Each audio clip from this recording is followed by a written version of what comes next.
What isn't encapsulated inside this building are often the dark and disturbing realities which so many amateur athletes face before they get to this level. And that's what's happening here today. The Coaches Association of Ontario, they've gathered to release a new report to talk about some of those realities. And what one of the findings was is that hazing is still very widespread across sports. I want to bring in Jay Johnson. He's a lead researcher of hazing from the University of Manitoba.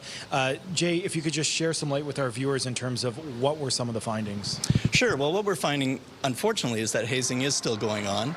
And it's going on at all levels of sport and across sport, but predominantly our most vulnerable athletes are in schools, that school age between 13 and 23.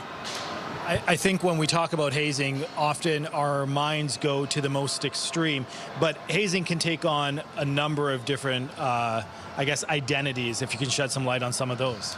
Certainly. I'll just build too, though, that our athletes, during that vulnerable time, they can be hazed several times through that period, getting up to their professional sport or elite sport.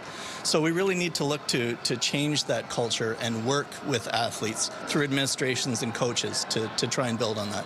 One of the findings showed that 1 in 7 athletes from a very young age will experience hazing. That number jumps to 1 in 2 by the time they're 19 to 24. What can parents who are watching right now do in terms of talking with their children or maybe talking with their coaches to make sure that they're involved and they know what's going on?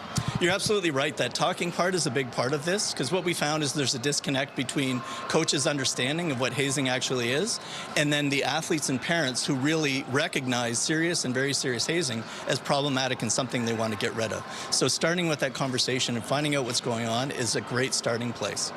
And then you can work with your teams and administrations to build parameters around that, right? To have sanctions in place, to have a policy in place, but also to have resources to support the teams doing something. Because that ritual itself, marking, that movement of players onto the team and being on the team, we're human beings. My background is a sociologist. We want to belong, so we want to be on the team.